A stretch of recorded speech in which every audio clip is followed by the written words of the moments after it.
올해 저번 주에 우리가 추수감사주의를 맞이해서 감사에 대한 말씀을 나눴어요. 근데 이 감사에 대한 설교가 1년에 2번, 맥주, 추수 아니에요. 우리의 삶은 에브리데이, 매일매일 매 순간이 하나님께 감사해야 돼요. 그래서 올 한 해를 우리가 뒤돌아보면은 정말 감사밖에 없다라는 것을 우리가 기억하실 것입니다. 그래서 다시 한번 주님의 은혜와 사랑과 감사를 기억하는 시간 되기 위해서 주님이 찾으시는 사람, 어떤 사람일까요? 하나님 앞에 그 은혜를 알고 그 은혜의 반응으로 감사로 반응하는 자죠. 그래서 여러분들 사람은 누구나 고통과 문제가 있으면은 하나님 앞에 나오게 되어 있습니다. 그리고 어려움이 찾아오잖아요. 그러면 기도하고 주님 앞에 무릎 꿇어요. 엎드린다라는 거예요. 그럼 하나님은 좋으신 하나님이라 우리의 삶 가운데 하나님이 회복을 주시죠. 은혜를 베풀어 주신다는 거예요. 근데 성경은 그러한 성도의 삶 가운데 질문 하나를 던져요. 우리가 회복되어지고 구원받고 은혜 받은 다음에 우리의 삶의 방향은 어디를 향하고 있느냐? 이것을 우리에게 질문하고 있거든요. 오늘 본문은 그 삶의 방향을 이제 나아가는 두 사람을 말씀해 주세요. 두 모델을. 오늘 10명이 문둥병에서 고침을 받고 9명이 그 제사장에게 자기의 몸을 보여서 자유인으로 살아갈 그 길을 가고 있고, 한 사람은 이제 가다가 자기의 몸이 깨끗해진 것을 알고 예수님 앞에 돌아와 그 은혜를 베풀어 주신 하나님께 감사하는 이 두 부류를 말씀해 주고 있거든요. 오늘 이 부류 속에서 오늘 우리에게도 주님은 똑같이 말씀하시는 거예요. 당신은 9사람들과 같이 당신의 그 이익과 또 형통을 위해서, 건강을 위해서, 회복을 위해서만 살아가는 길이냐? 아니면 그 은혜를 허락해 주신 하나님의 은혜에 감사하며 주님 앞에 돌아오는 자인가? 이것을 말씀해 주고 있거든요. 올 한 해도 우리가 두 부류의 삶으로 갈라지는 거예요. 우리가 주님의 말씀이라고 우리 붙들면서 나에게 유익되어지는 길만 향해서 나가는 부류가 있고요. 나에게 유익이 되어지지만은 그 나에게 유익을 주시는 그 주님을 뒤돌아보면서 그분 앞에 나가는 자가 있다라는 거예요. 오늘 우리의 자신을 이 말씀을 통해서 한번 뒤돌아볼 수 있기를 주님을 축원드립니다. 첫째는요, 주님은 돌아오는 자를 찾으시는 거예요. 하나님은 우리가 돌아오시기를 원해요. 우린 탕자가 아닌데 뭘 돌아와? 오늘 말씀을 통해서 하나님께서는 어떤 자를 돌아오시기를 원하는가? 자, 첫째는요, 은혜 위에 방향을 보시는 주님이에요. 주님이 찾는 사람은 저 사람의 삶의 신앙의 방향이 어디를 향하고 있는가 이걸 본다라는 거예요. 오늘 14절로 그러니까 그들이 가다가 깨끗함을 받은지라 라고 말씀하셨어요. 예수님께서 그 10명의 부르짖음을 듣고 불쌍히 여기주셨어요. 그리고 제사장에게 내 몸을 보이라. 그 말씀을 따라서 이들이 제사장을 향해서 나가고 있었어요. 그런데 가는 도중에 보니까 자기의 손과 자기의 얼굴, 자기의 발이 깨끗해진 것을 알게 되어졌거든요. 그리고 이 9명은 제사장에게 자기의 몸이 이제 문둥병에서 정상이 되어졌다는 것을 검사를 받고 판결을 받아야지 정상적인 삶을 살 수 있는 거예요. 그 시대는. 그래서 그 절차를 따라서 9명은 그 제사장을 향해 갔습니다. 근데 한 사람은 자기의 몸이 깨끗해진 것을 보고 자기의 몸을 깨끗해 주신 그 예수님을 생각하면서 예수님께 방향을 틀어 다시 돌아간 거예요. 자, 그런데 그러면은 이 9명은 분명히 예수님께서 너희는 제사장에게 가서 내 몸을 보이라 그 말씀을 붙들고 순종하면서 가는 길인 거예요. 순종했어요. 이 사람의 길들은 잘못된 길이 아니에요. 예수님이 가라는 길이었어요. 근데 예수님께서 가라고 말씀하시고 9명을 찾으면 어떻게 해요? 근데 9은 어디 있느냐? 왜 너 혼자만 왔냐? 황당한 이야기죠. 그런데 여러분들 이 말씀 속에 예수님의 마음과 의도를 알 수 있는 거예요. 자, 이 아홉은 자기 몸이 깨끗해진 것을 알았어요. 빨리, 한시라도 빨리 달려가서 자기의 몸이 정상이 되었다는 것을 판정을 받고 싶은 것이죠. 그리고 한시라도, 1초라도, 1분이라도 자기가 원하는 세상 속에서 삶을 살아가며 누리고 싶은 그 마음이 있었겠지요. 그러나 이 한 사람도 더 그런 마음이 없었겠어요? 똑같은 마음이 있었겠지요. 그런데 자기가 제사장한테 간다라는 것을 보류하는 것은 자기의 몸이 지금은 깨끗해졌지만은 제사장이 판결을 내려주지 않는 이상 그 사람은 여전히 법적으로는 문둥병자인 거예요. 아니, 문둥병으로 평생을 고통을 받았는데 1초라도 1분이라도 1시간이라도 빨리 가서 내가 정상이 되었다는 것을 인정을 받고 싶고 사회생활을 하고 싶지 않겠어요? 근데 이 사람은 가던 발걸음을 돌린 것이지요. 왜요? 자기가 이렇게 되어진 것은 하나님의 은혜요, 주님의 은혜인 것을 알았기 때문인 거예요. 예수님은 이 사람들이 치료될 것, 제사장이 내 몸을 보이라 할 때 이 사람들은 가다가 고침받을 줄 몰랐지요. 예수님 앞에 몸을 보일 때 주님이 그때 극적으로 치료하시겠지라는 기대를 갖고 있었겠지요. 그런데 웬걸 가지 않아도 가는 도중에 치료가 되어진 거예요. 자, 예수님은 이 모든 것들을 다 아셨어요.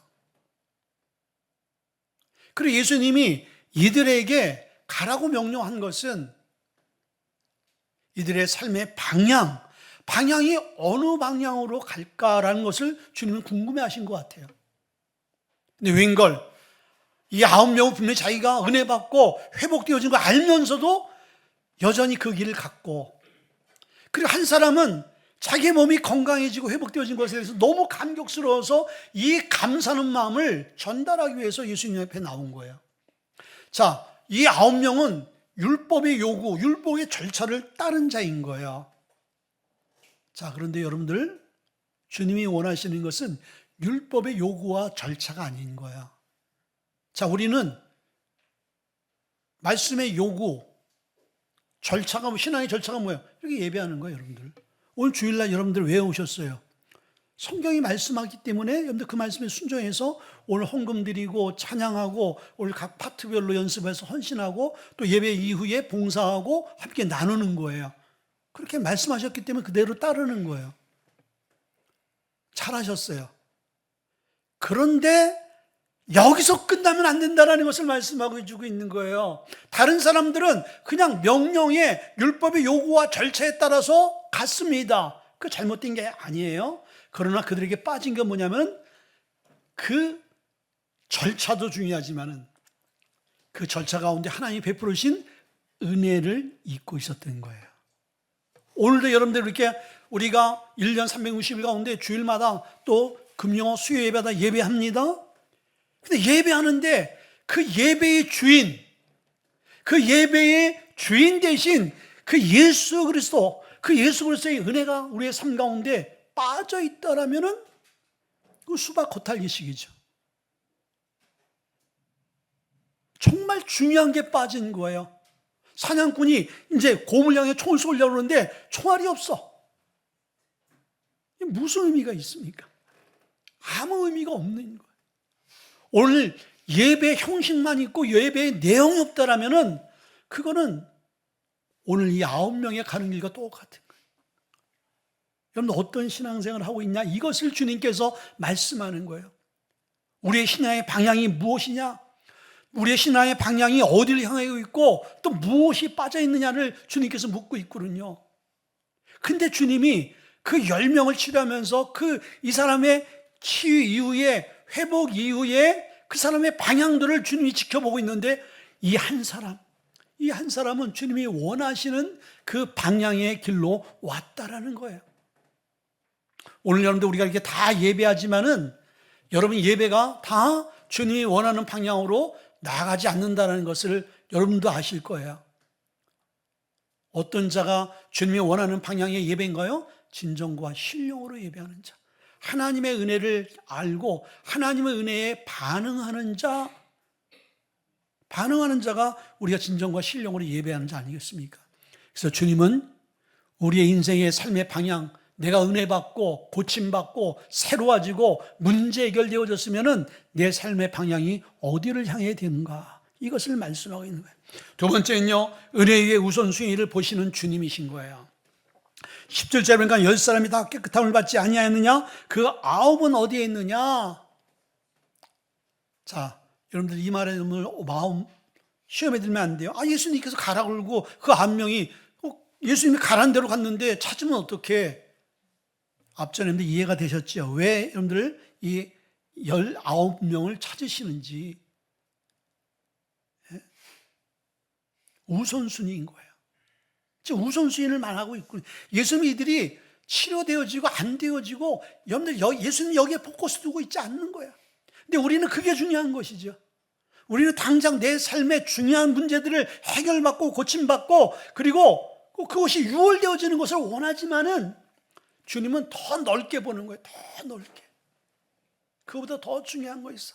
그것은 너의 삶의 방향, 네가 잘 되든 안 되든, 네가 지금 형통하든 네가 지금 불통하든 네 삶의 우선순위가 지금 어디니? 주님이 이것을 보시는 거예요. 9명의 삶의 우선순위는 뭐예요? 지금 빨리 한시라도 더 빨리 달려가서 제사장에게 자기의 몸이 온전해진 것을 통과받고 싶은 그 삶의 마음, 이게 우선순위인 거예요. 근데 이 사마리아 사람은 그것도 정말 나에게 절박하고 절실하지만은, 필요하지만은, 그거보다 더 중요한 것은 이 은혜를 허락해 주신 그 예수님 앞에 나가는 것. 이게 내 삶에 더 가치가 있고 의미가 있는 거야 하고 예수님 앞에 돌아오는 삶의 우선순위거든요. 여러분들, 우리의 모든 신앙생활이 그렇잖아요. 하나님의 은혜와 사랑과 하나님의 사명을, 내 삶의 우선순위를 어디에 두느냐에 따라서 오늘 그것이 그 사람의 가치예요. 가치. 그 사람 자체인 거예요. 그 사람의 정체성. 이 사람이 그리스도인인가? 아니면 이 사람은 교회 나와 직분을 갖고 있지만은 껍데기만 그리스도인이요, 내용은 세속인. 근데 주님은 거기에 속지 않는 거예요.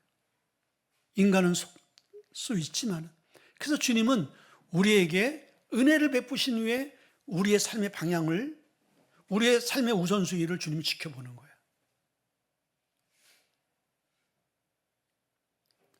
여러분들, 여기에 우리는 합당한 삶이 될 수 있기를 바랍니다. 아멘. 여러분들, 우리가 이 시간에 하나님이 살아계신 분이 아니라면은 이 시간에 예배할 필요가 없어요. 우리가 성교할 필요도 없고, 그렇지 않습니까, 여러분들? 하나님이 살아계시기에 우리가 예배하고 이 시간을 드리고 물질을 드리고 봉사 헌신하지, 하나님 살아계시지 않는데 왜 우리가 이 절차와 이 시간을 갖습니까? 그러면 우리가 하나님, 맞다 그러잖아요, 지금. 하나님이 살아계시는 것을 우리가 전제로 한다라면은, 하나님이 살아계시고 그분은 우리의 생사화복을 주관하시는 분이야, 이것이 여러분들 삶 가운데 딱 정립이 되어진다라면은 모든 복이, 모든 형통이, 모든 안전이, 모든 풍요와 모든 평안이 주님으로부터 온다라고 생각하면은 우주의 삶의 우선순위는 당연히 주님께 두는 게 맞는 거예요. 여러분들이 어떤 주식을 한다든지, 저는 주식은 잘 몰라요. 전 돈에 대해서 잘 모르군요. 근데 우리 위에 또 주식하시는 또 직장 다니시는 분이 있잖아요. 근데 이 주식이 100% 1000배의 수익을 얻을 수 있다. 100%예요. 그럼 여러분들 거기에 올인해요, 안 해요? 1000배! 부족해요? 분명하면요, 어떻게 해야 돼요? 은행 융자 얻어서 빚을 다 꿀 수 있는데 다 돈을 꾸고 1000배, 10,000배인데, 그럼 거기에 올인한단 말이죠. 왜요? 그거는 분명한 사실이기 때문에. 거기 그만한 가치가 있기 때문에. 하나님의 나라, 하나님의 그 은혜의 가치는요, 돈으로 우리가 환산할 수 없잖아요. 그것이 우리가 믿어진다라면 우리의 삶의 우선순위를 그분에게 두는 것이 너무나 지혜로운 거예요.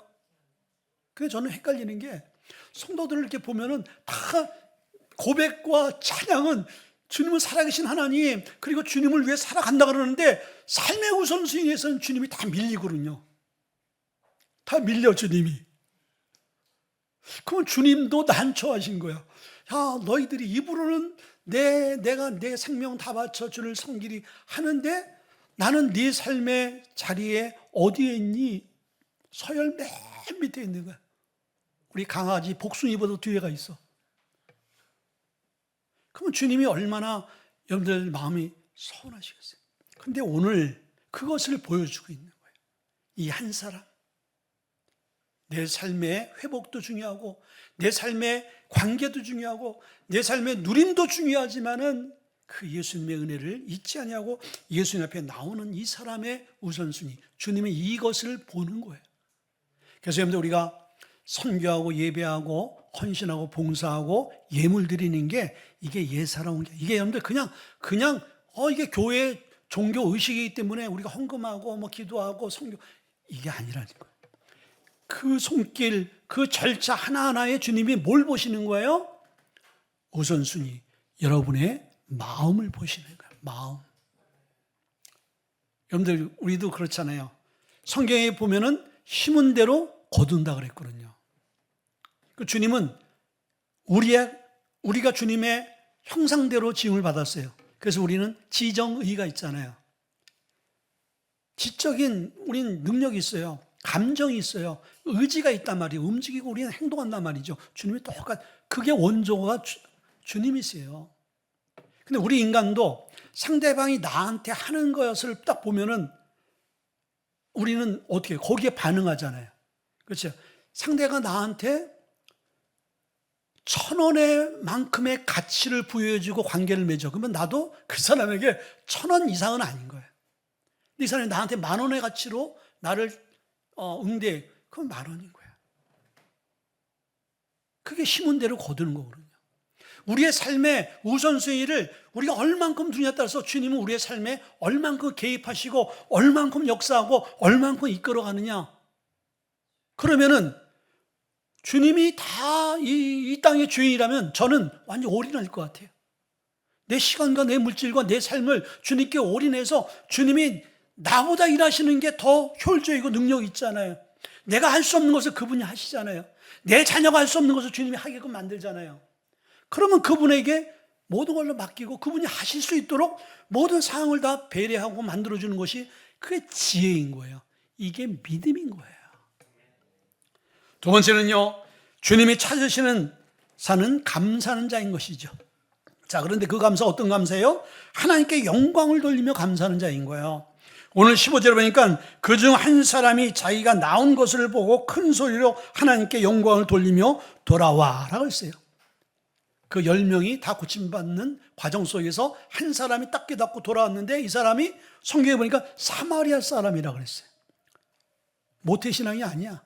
원래 하나님을 알고 있던 사람이 아니야. 치료받고 난 다음에 이게 우리 신도 이렇게 나를 치료하지 못했는데 하나님이란 존재 중에 살아계신 하나님, 그러면서 이 신앙을 갖게 되어지는 자다 말이죠.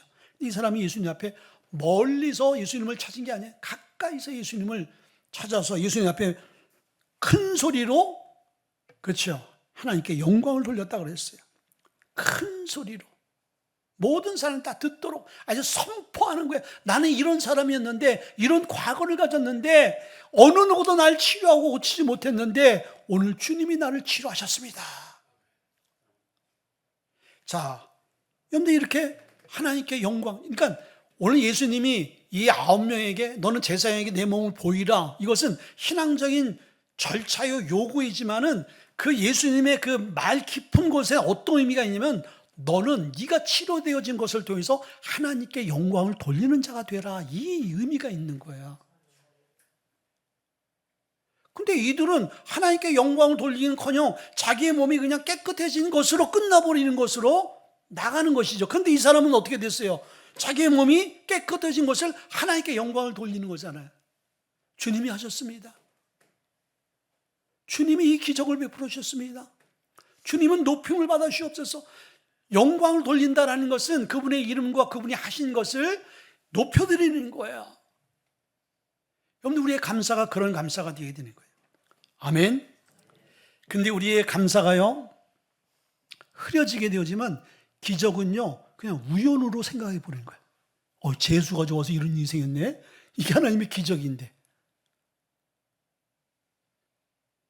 하나님의 능력을 우리가 깨닫지 못하면요, 감사가 없게 되어지면은 내 능력으로 착각한다니까요.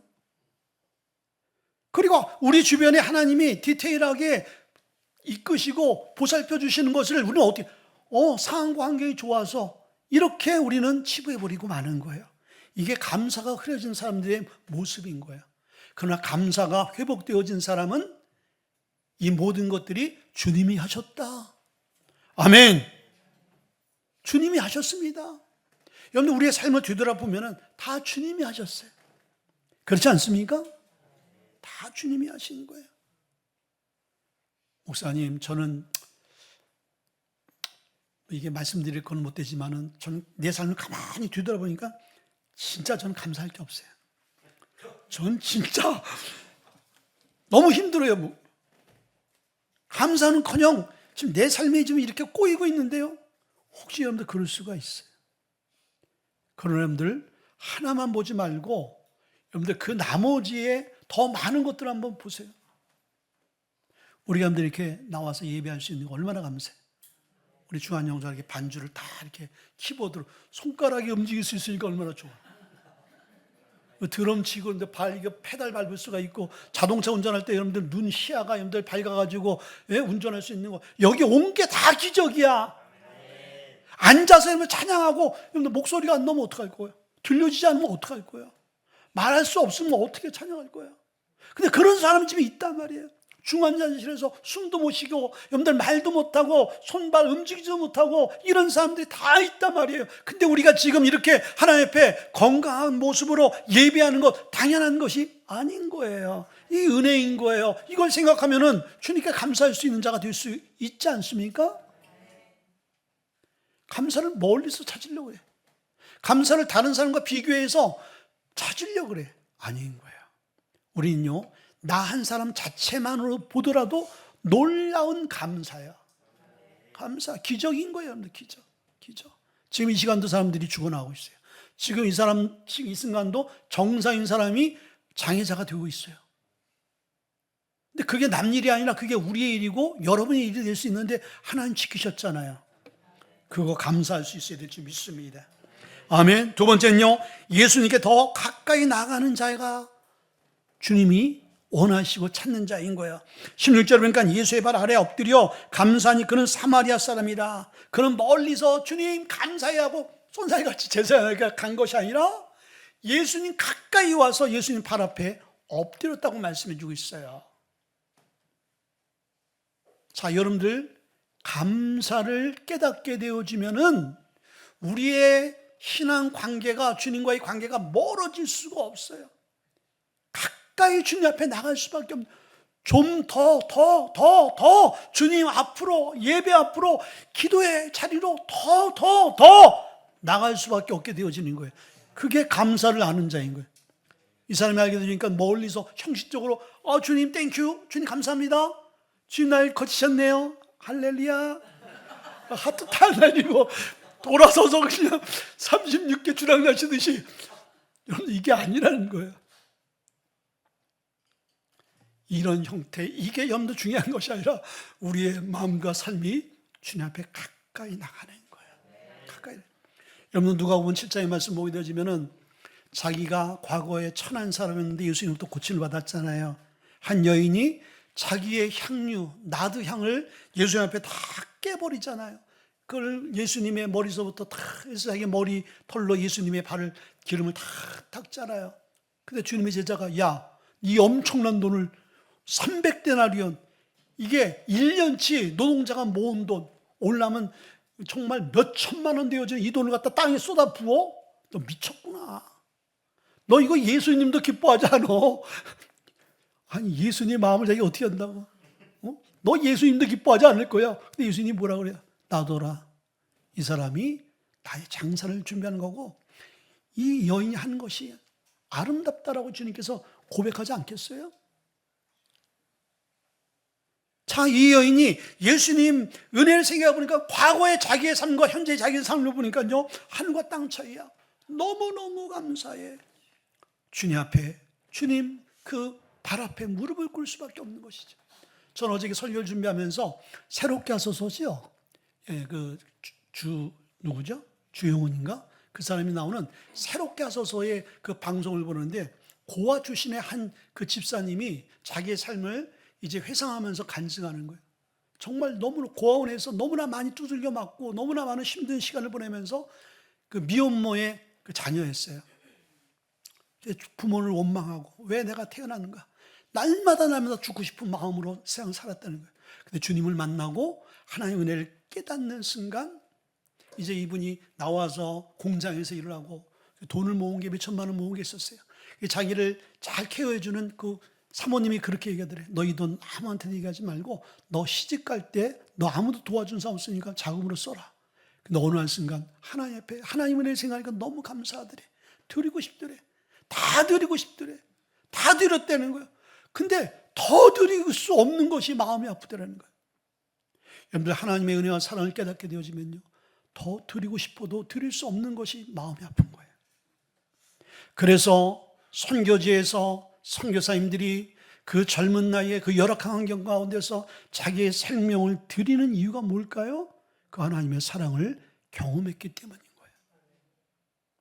만약 우리의 삶 가운데 하나님 앞에 드리는 것이 아깝다, 시간 드리는 것이 아깝고 하나님 앞에 물질 드리는 것이 아깝고 그리고 우리가 선교 헌금 드리는 것이 아깝고 여러 마음속에 내가 정말 드릴 게 없어서 미안해서 정말 마음 아파서 못 드리는 것은 하나님 다 기억하세요.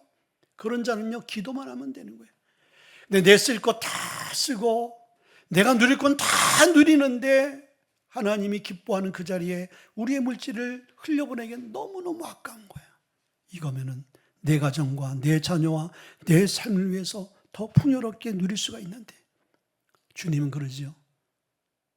어리석은 자요. 내 영혼이 내가 너를 도로 찾으면 네 가진 것이 다 네 것이 되겠느냐. 여러분들 우리는요, 주님 앞에 가까이 나가야 되는 거예요. 우리가 잘 아는 누가복음 15장 말씀 보면은 탕자의 비유 있잖아요. 큰아들과 둘째 아들. 큰아들은 무난한 자식이었어요. 근데 둘째가 속을 새겨. 제가 막내잖아요. 막내들이 속을 새기더라고요. 저도 뭐 부산으로 뭐 가출하고 막 그랬었거든요. 근데 이 둘째가 아버지의 그 재산을 다 먼저 땡겨받아서, 여러분들 그게 불효인 거예요. 다 땡겨받아서 나가서 탕진해버리잖아요. 나중에 거지가 돼요. 그리고 돼지 우리간에서 돼지가 먹는 음식을 겨우겨우 먹어요. 그리고 나중에 깨닫지요. 아, 내가 돌아가야 되겠다, 아버지 품에. 그때 여러분들 이 탕자 비유를 통해서 우리가 포커스를 누구에게 둬요? 이 둘째에게 둔단 말이에요. 회개하고 돌아오는 것이 은혜다. 근데 여러분들 예수님께서 정작 이 포커스 되어야 될 것은 큰아들인가, 큰아들. 자, 큰아들이 둘째 아들이 돌아왔을 때 너무나 마음이 힘든 거야. 힘든 거야. 이게 큰아들은요, 그렇게 둘째같이 재산도 탕진도 안 하고 속도 안 새겼어. 그리고 늘 아버지와 함께 있었어. 아버지가 누리는 게 다 자기 거였어. 아버지와 함께 좋은 음식을 먹고 좋은 장소에 있었고 좋은 환경 가운데 잤었어요. 다 누림이었어. 근데 이 아들에게 빠진 게 뭔지 아세요? 아버지에 대한 감사가 없었어요, 이 사람은요. 근데 둘째는 큰아들과 똑같은 배경 속에 살았는데 나가서 고생해보니까 그 아버지의 사랑과 배려와 아버지의 그 배경들이 얼마나 대단하고 얼마나 귀한지를 고난 가운데 알게 되어진 거예요. 그래서 그가 그 고난을 겪고 난 다음에 진정한 부모에 대한 마음과 감사를 회복받게 되어진 거예요. 그러나 고난이 없었던 이 큰아들은요, 여전히 평안한 장소에 있었지만은, 여전히 누림의 장소에 있었지만은 아버지의 관계는 점점 멀어졌던 거예요. 왜? 불평과 원망 때문에. 그러나 이 둘째 아들은 이 아버지에 대한 감사의 마음을 갖게 되어지니까 아버지의 관계가 점점 가까워진 거예요. 여러분들, 주님과 가까워지는 것이 감사의 은혜요 능력인 것입니다. 마지막 세 번째는요, 감사는 인생의 수준을 바꾸는 믿음이다. 자, 10명이 고침을 받았는데 한 사람에게 특별한 은혜를 주셨어요. 오늘 그 말씀 가운데 나옵니다. 첫째는요, 감사는 받은 은혜를 붙드는 것이다. 18절에 보니까 이 이방인 외에는 하나님께 영광을 돌리러 돌아오는 자가 없느냐. 이 이방인 외에. 그러니까 이 얘기예요. 야, 이 예수 믿지 않는 사람 외에 예배하는 자가 없어? 어떻게 예배할 때 예배 장소에 믿지 않는 사람이 왔어? 이 얘기 똑같은 거야 지금. 예수님이 충격을 받은 거야. 예수님 다 아셨겠죠. 어떻게 보면 예수님이 한 사람을 구원하기 위해서 그런 또 미션을 줬는지 모르죠. 이방 외에는 돌아온 사람이 없어. 그러니까 우리의 신앙을, 우리의 연륜을 우리가 뽐내고 다닐 게 아닌 거예요. 신앙은 자리와 감정과 말이 아닌 거예요. 그런데 신앙은요, 현실인 거예요, 현실. 우리의 삶의 방향인 거예요. 내가 그리스도인이다. 내가 하나님의 사람이다. 그러면 말할 게 없어요. 내 삶의 방향이 어디를 향하고 있는가?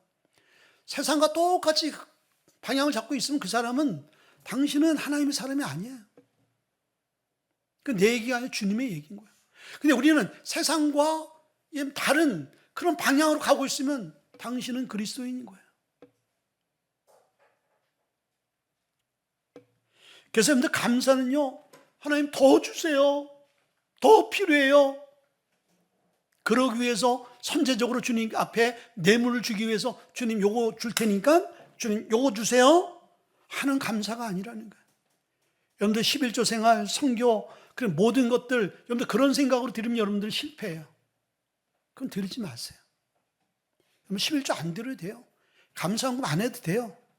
여러분들 안 해도 하나님의 손길로 하나님 이끌어 가세요. 그러나 여러분들 드려야 될 이유가 뭐냐면요, 다 주님으로부터 왔기 때문에 그분을 인정하는 행위지, 이게 내가 하나를 드리면 주님께서 둘, 셋을 주실 거란 그런 기대로 드리지 말라는 거예요. 그거는 미신에서나 그것이 통하는 거예요. 근데 진정한 감사는요, 지금 우리의 삶 가운데 있는 것을 주신 것에 대한 감사예요. 이미 주셨고, 이미 회복을 주셨고, 이미 구원해 주셨고, 이미 하나님 우리와 함께 하세요. 그것을 생각하면 우리는 먼저 감사할 수가 있는 거예요. 근데 이 감사는 오늘 주님께서 우리 19절의 말씀 보니까 내 믿음이 너를 구원했다. 오늘 이 한 사람이 주님 앞에 나와서 무릎 꿇고 하나님께 영광 돌리잖아요. 그 행위가 무슨 행위예요? 감사 행위잖아요. 그러면 너의 감사가 너를 구원했다 이렇게 말씀하셔야 되거든요. 근데 주님은 그 감사의 행위를 뭐로 보고 있는 거예요? 믿음으로 보고 있는 거예요. 그러니까 믿음과 감사는 하나인 거예요. 그러니까 믿음 있는 자가 감사하게 되어지고 감사하는 자가 믿음 있는 자인 거예요. 그러니까 말로 여러분들 그냥 우리는 삶으로 딱 증명이 되어 있는 거예요. 예수 믿는 사람들.